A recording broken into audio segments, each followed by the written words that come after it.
जय हिंद friends, welcome to learning 360। मैं हूं अंजलि और आज हम इस वीडियो में कंसेप्ट ऑफ इमोशनल इंटेलिजेंस को पढ़ रहे हैं। ये हमारा कंसेप्ट ऑफ इमोशनल इंटेलिजेंस का पार्ट 2 है, जिसमें हम अभी तक से इमोशनल इंटेलिजेंस को समझ चुके थे।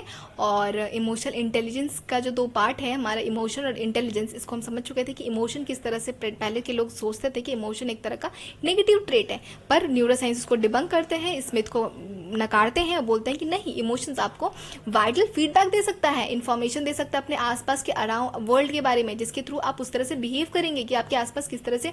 मान लीजिए आप अपने इमोशंस के थ्रू ही तो समझेंगे कि जहाँ पे मेरे को अच्छा फील हो रहा है, जहाँ पे खराब फील हो रहा है। अगर खराब फील हो रहा है तो आप वहाँ से हट जाएंगे, अगर अच्छा फील हो रहा है तो वहाँ पे रहेंगे। पर जब तक आप समझेंगे ही नहीं अपने इमोशंस को कि नहीं मेरे को अच्छा फील आ रहा है कि गंदा फील आ रहा है, तब तक आप कैसे रहेंगे?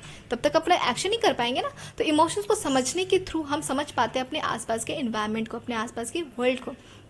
हमारे डिसीजन मेकिंग में हेल्प करता है, ये हम आपको पहले बता चुके हैं, यहाँ तक स्ट्रेंथ एंड ट्रस्ट तक एक्सप्लेन कर चुके हैं। इस वीडियो में हम पढ़ने वाले हैं adaptive functions of emotions. Levinson एक साइंटिस्ट है, 1994 में बताते हैं इमोशंस के बारे में कि जो एडप्टिव फंक्शन, इमोशन जो है ना, एक एडप्टिव फंक्शन की तरह काम करता है। एडप्ट करना मतलब इन्वायरमेंट में जिस तरह से बदलाव आया उसके हिसाब से अगर आपने भी बदलाव आ रहा है उसमें सर्वाइव करने के लिए, तो ये एडप्टिव फंक्शन से। मान लीजिए आप जिस जगह आप शुरू से रहते आ रहे हैं, आप एसी में रहते आ रहे हैं, आपको एसी के बिना आदत नहीं है, पर आप फैन में फिर किसी के घर पे गए और घर पे फैन चल रहा है, आपको आदत नहीं है, पर कुछ दिन में आपका बॉडी डेवलप कर पाएगा। आपको पहले बहुत गर्मी लगेगा, बहुत गर्मी लगेगा, बर्दाश्त नहीं हो रहा है, मेरे को पंखा से तो हवा आ नहीं रहा है, 2 पंखा चाहिए मेरे को, पर कुछ दिन बाद आप फिर से पंखा के साथ एडजस्ट कर पाएंगे। तो ये क्या है? ये एडप्टिव फंक्शंस है, एडप्ट हो जाना सिचुएशन के हिसाब से।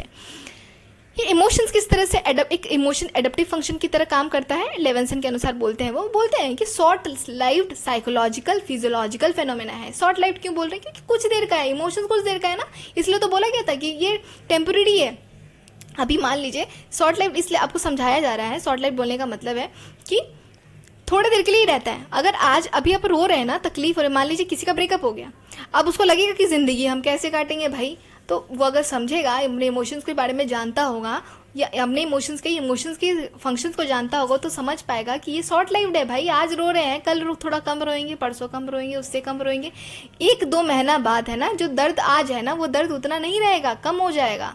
उस तकलीफ को थोड़ा थोड़ा कम हो जाएगा। हो सकता है कि कुछ दर्द रह जाता है हमेशा, पर उतना पेन नहीं रहता है, ढल जाता है। ठीक है, तो टेंशन मत लीजिए, ये शॉर्ट लाइव्ड है। ये होता है ना, इमोशंस थोड़े देर का ही रहता है, थोड़ा देर बाद फिर ये खत्म हो जाना है। साइकोलॉजिकल है, फिजियोलॉजिकल है। साइकोलॉजिकल है मतलब सोच मतलब दिमाग में भी होता है, मतलब ऐसा ना कि आपके सोचने पे भी प्रेशर डालता है, सोचने पे भी प्रभाव डालता है। और दूसरा होता है आपका मतलब ना, आपका सोच भी चेंज होता है, आपके मन में जो फीलिंग आ रहा है वो भी चेंजेस होता है इमोशंस के कारण। और फिजियोलॉजिकल होता है, मतलब ये बॉडीली एक्शन में भी चेंजेस होता है। ऑब्वियसली जब आपका कोई मन उदास होता है तो आप कैसा फील, आपका बॉडी किस तरह से रहता है? आंसू निकल रहा होता है, बॉडी का टेम्परेचर बढ़ा हुआ रहता है, कभी कभी बॉडी शरीर हाथ काँप रहा होता है ना। ब्रेकअप के समय ज़्यादातर देखने को मिलता है कि शरीर है ना, जैसे लगता है कि किसी के साथ अगर हुआ हो तो वो रिलेट कर पाएंगे कि किस तरह से पैर हाथ ना काँप रहा होता है, शेक कर रहा होता है, समझ नहीं आता कि उस सिचुएशन में क्या किया जाए। पर डोंट वरी, थोड़े दिन बाद ही आपका ये सिचुएशन भी ढल जाएगा, लाइफ वापस आएगा अच्छा। और ये टेम्पररी है। ये जो इमोशंस है ना, जो आपको लग रहा है कि अब ये दर्द कैसे जाएगा, ये दर्द थोड़े देर का, ये दर्द वापस चला जाएगा, ये है इमोशंस। ठीक है, प्यार भी इमोशंस है और इमोशंस शॉर्ट लाइव्ड है, तो चला जाएगा, वो धीरे धीरे कम हो जाता है। रिप्रेजेंट करता है एफिशिएंट मोड ऑफ एडप्टेशन। ये एक एफिशिएंट मोड है एडप्टेशन के लिए। जैसे जैसे चेंजेस आता है ना, ये भी चेंज हो जाता है, इमोशंस भी धीरे धीरे चेंज हो जाता है। फॉर चेंजिंग एनवायरमेंटल डिमांड्स, ये हमको हेल्प करता है कि जिस तरह से इन्वायरमेंट का डिमांड है, अगर इन्वायरमेंट में बदलाव आया है तो आप भी बदलाव, आप में भी इमोशन में भी चेंजेस आता नहीं है।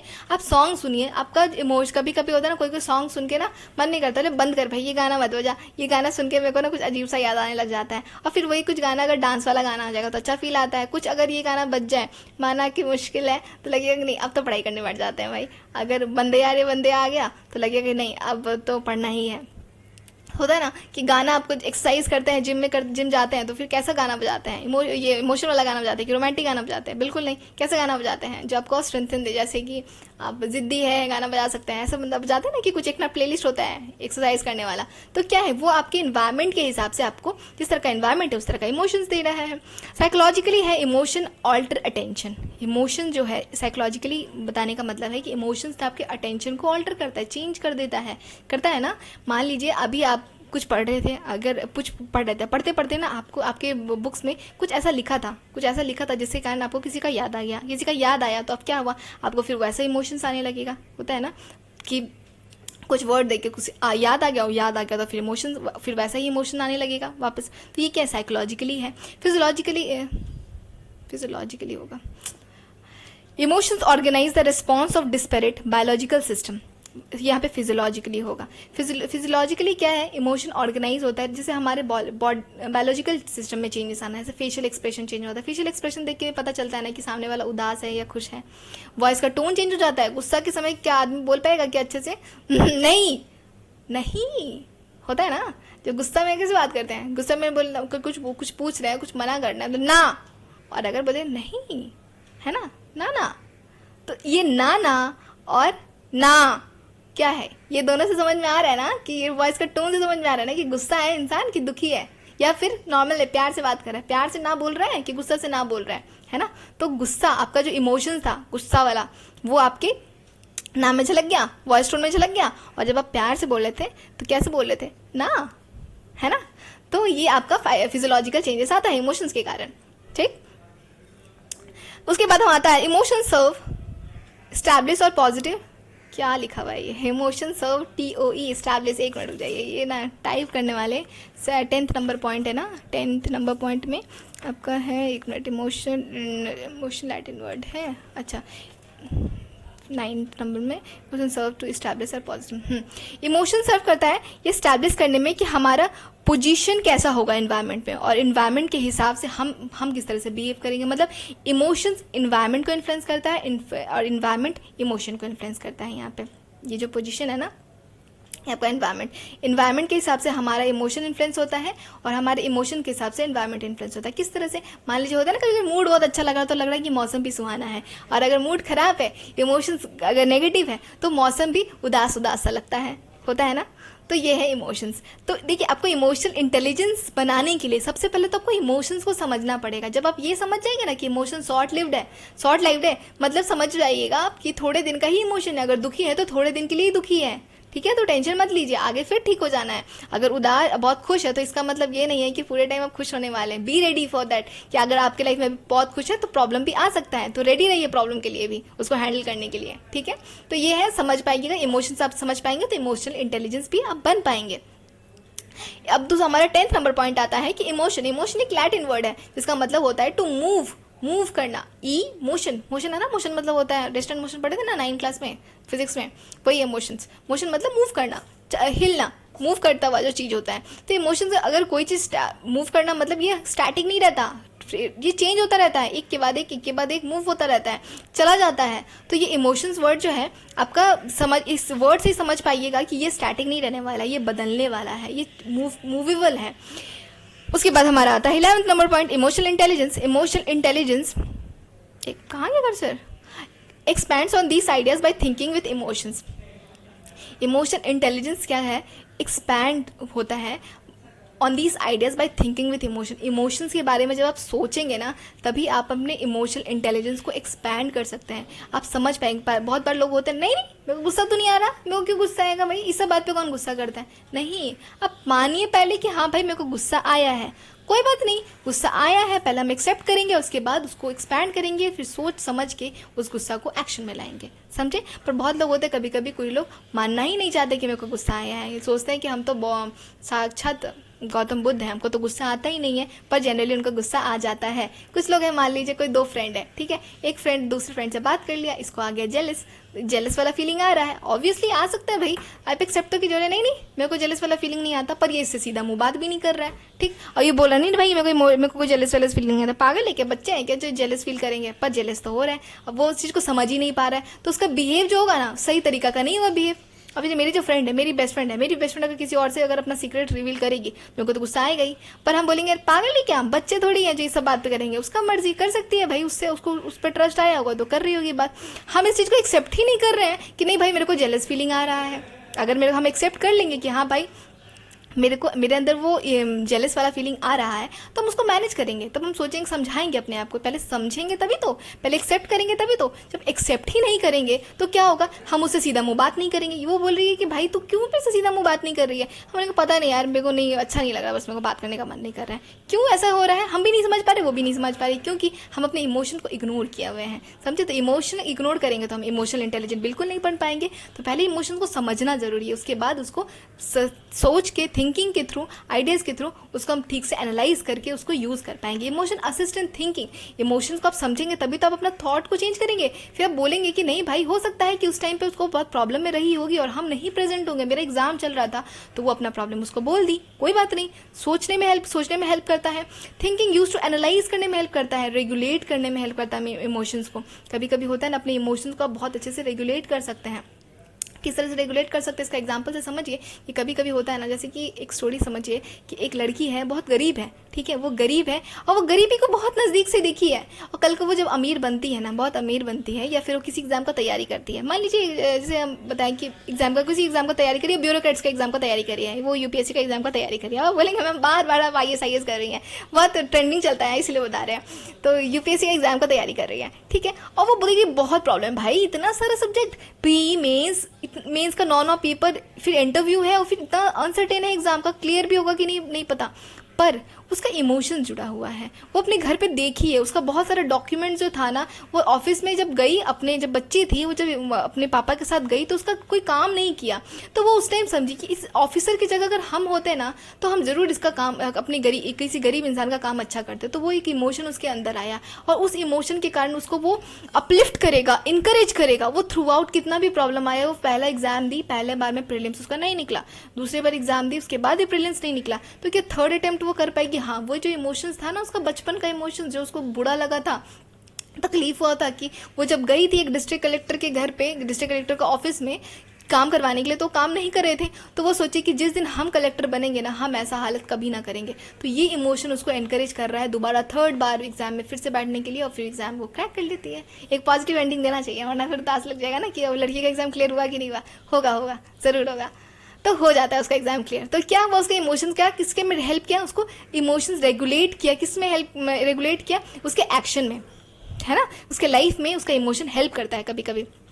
तो इमोशन अब यहाँ पे आपका मिथ डिबंक हो रहा होगा कि इमोशन जो है आपको हमेशा ऑब्स्टेकल लाता है। नहीं, ऑब्स्टेकल नहीं लाता है। कभी किसी से भावनात्मक चीज़ से जुड़े रहते हैं तो उसको हम लोग दूर नहीं कर पाते हैं अपने लाइक से। बोलते हैं ना कि आपको IAS क्यों बनना है, वो कि IAS आपका जो रीज़न होता है वो बहुत स्ट्रांग होना चाहिए। अगर इमोशनली आप जुड़े हुए हैं कि नहीं भाई ये मेरे को बनना है अपने फादर के लिए, मदर के लिए, या फिर कुछ इमोशनली जुड़े हुए तो रह जाता है। पर हाँ, वो मेटेरियलिस्टिक थिंग के लिए है तो बिल्कुल नहीं होगा।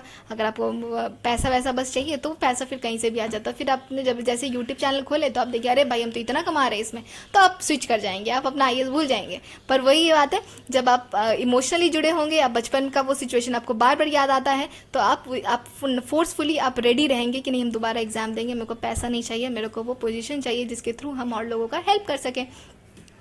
थर्ड नंबर पॉइंट आता है anger signals obstacle that gives energy to fight. Anger क्या होता है, गुस्सा क्या होता है, हमारे लिए लगता है जैसे कि ऑब्स्टिकल है, ठीक है, हम ऑब्स्टिकल दिखाता है, गुस्सा आता है, और गुस्सा जब आएगा तभी तो आप किसी से लड़ पाएंगे। कभी कभी बोलते हैं ना, देखिए गुस्सा ना खराब नहीं है। गुस्सा खराब है क्या?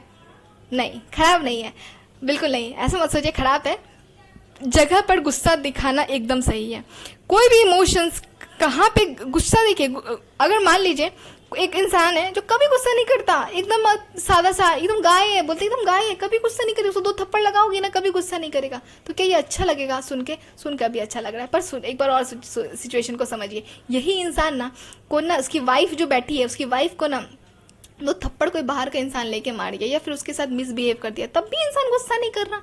उसके बच्चे को कोई उसके सामने एक छोटा बच्चा पत्थर से मार दिया, उसके माथे से ब्लड आने लगा, तब भी इंसान गुस्सा नहीं कर रहा, ठीक है।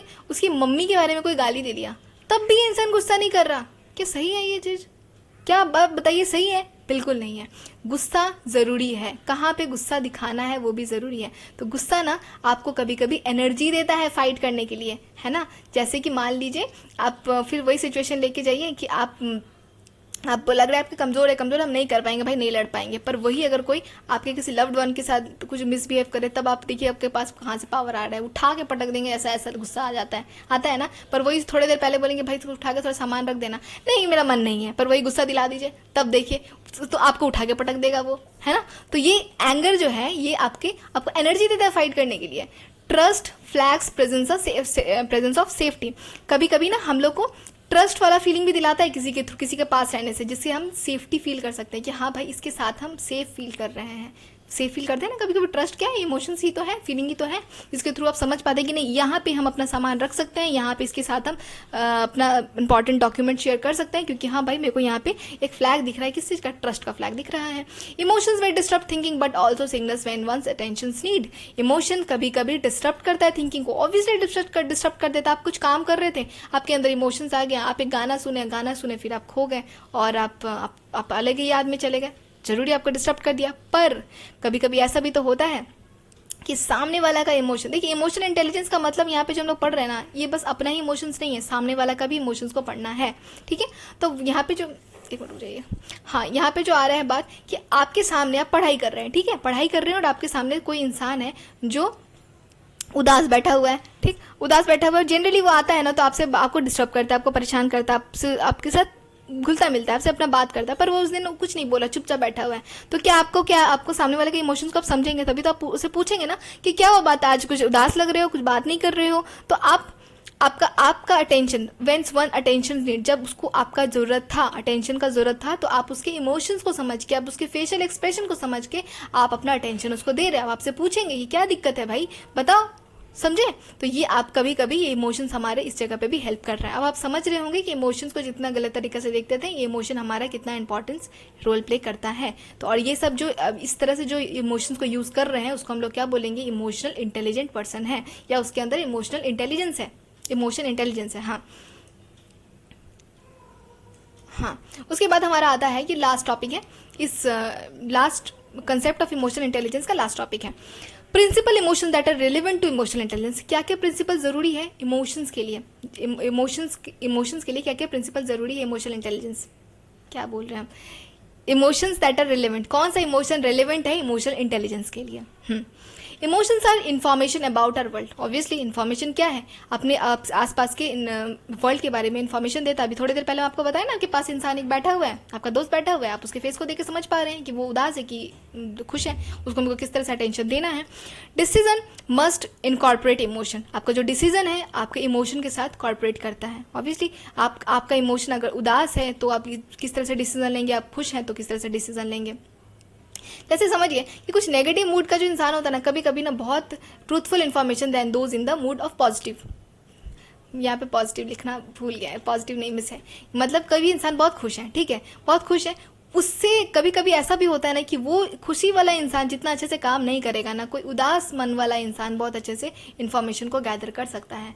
हो सकता है ना कि वो अगर जैसे मान लीजिए कि एक पुलिस है, पुलिस की बेटी गायब है, किडनैप हो चुकी है और वो ही केस उसी को मिला हुआ है, ठीक है, वो उदास भी है, तो वो जब इन्वेस्टिगेट करेगा, ठीक है, वो इन्वेस्टिगेट करेगा तो वो ज़्यादा अच्छा से इन्वेस्टिगेट करेगा, या फिर अभी एक और पुलिस है जिसकी जैसे नई नई बेटी हुई है, ठीक है, वो बहुत खुश है, या फिर उसका बेटा हुआ है वो बहुत खुश है, या फिर उसका शादी हुआ है। अब आप बताइए ज़्यादा अच्छा से इन्फॉर्मेशन कौन गैदर करेगा, ऑब्वियसली ये इंसान, क्योंकि वो उदास भी है, उसका इमोशन जुड़ा हुआ है। हो सकता है उसकी अपनी बेटी नहीं गायब हो सकता है उसकी अपनी बेटी नहीं गायब हो, पर एक टाइम पे उसकी बेटी के साथ भी कुछ गलत हुआ हो, पर यहाँ पे दूसरी की बेटी गायब हुई है, फिर भी वो उदास हो जाएगा अपनी बेटी को याद करके। तो क्या वो इन्फॉर्मेशन अच्छे से गैदर करेगा, ऑब्वियसली बहुत अच्छे से उस चीज़ को इन्वेस्टिगेट करेगा, उस केस को अच्छे से इन्वेस्टिगेट करेगा। हम आपको हर चीज़ में एग्जाम्पल आपके लाइफ में ना रिलेट करके समझाने का कोशिश कर रहे हैं कि आपको समझ में आए पूरी तरह से कि इमोशनल इंटेलिजेंस क्या है।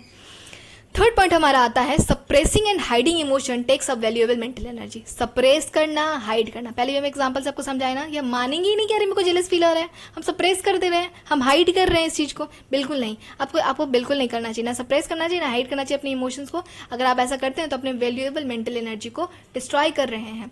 हाईली आप स्ट्रेसफुल हो सकते हैं, और ये अगर लंबे समय तक ऐसा हुआ ना तो आपके अंदर एक एंजाइटी देखने को मिलेगा। जैसे बोल सकते हैं कि मान लीजिए कि होता है ना, कभी कभी हम बोला जाता है कि आपके अंदर गुस्सा है, दर्द है, तकलीफ है, जो भी आप निकाल दीजिए, इमोशंस को निकाल देना चाहिए, बता देना चाहिए, नहीं तो वो खुद बाहर निकलेगा। और जब वो खुद बाहर निकलेगा तो बहुत गंदे रूप में बाहर निकलेगा। हो सकता है ना कि आपके साथ कोई बुरा बिहेव किया, ठीक है, आपकी कज़न है, आपकी कज़न आपके साथ अच्छा बिहेव नहीं किया, आपको अच्छा नहीं लगा, आपको उसके बर्थडे में गए और आपको लगा कि नहीं उसको जिस तरह से बिहेव करना चाहिए वैसा बिहेव नहीं की, दूसरे बार भी गए वैसा ही की, तीसरे बार भी गए वैसे ही की, ठीक है, और आप इस चीज़ को एक्सेप्ट नहीं करें, नहीं मेरे को उतना फर्क नहीं पड़ता भाई, ठीक है, उसका अपना है, लाइफ कर सकती है, हमको दिक्कत नहीं है, हम दुखी की नहीं है भाई, हमको दुखी की नहीं है, हमको कोई उदासीनता नहीं है, पर उसके अंदर तो है, पर वो तो एक्सेप्ट तो कर नहीं रही है, पर उसका जो बिहेवियर है ना उसके अंदर तो उदासीनता है। या तो वो सपना में बार बार देखेगी कि उससे झगड़ रही है, या फिर ऐसा होगा कि वो उसके साथ ना ठीक सीधे मुंह बात नहीं करेगी, समझे, और दोनों के बीच में रिलेशन ना गंदा हो जाएगा। उससे बेटर है कि झगड़ लो, बता दो भाई तुम ऐसे क्यों की, वो भी अपना एक्सक्यूज दे देगी, है ना, ये ज़्यादा सही है। बेटर है कि अपने इमोशंस को अपने अंदर रख के छुपाना, हाइड करना या फिर सप्रेस करना। फोर्थ नंबर पॉइंट हमारा लास्ट पॉइंट बता रहा है कि ignoring emotions not realistic goal. Ignore करना इमोशन को ये बिल्कुल रियलिस्टिक गोल नहीं है, जबकि इमोशन को इग्नोर नहीं करना चाहिए, इमोशन को इंटेलिजेंटली यूज करना चाहिए समझने के बाद। ठीक है, यहीं पे वीडियो हमारा कंप्लीट हुआ। आप इस चैनल को लाइक और सब्सक्राइब कर दीजिएगा। सब्सक्राइब करिएगा तो मेरा चैनल और ग्रो करेगा, और फिर ग्रो करेगा तो मेरे को मोटिवेशन मिलेगा, तो फिर हम आपके लिए और वीडियो बनाते रहेंगे। ठीक है, तो ये वीडियो हमारा कंसेप्ट ऑफ इमोशन यहाँ पे कंप्लीट हुआ। तो उसके लिए हाँ, इसके बाद हम वीडियो को फिर नेक्स्ट हमारा जो आएगा हिस्टोरिकल डेवलपमेंट ऑफ इमोशन।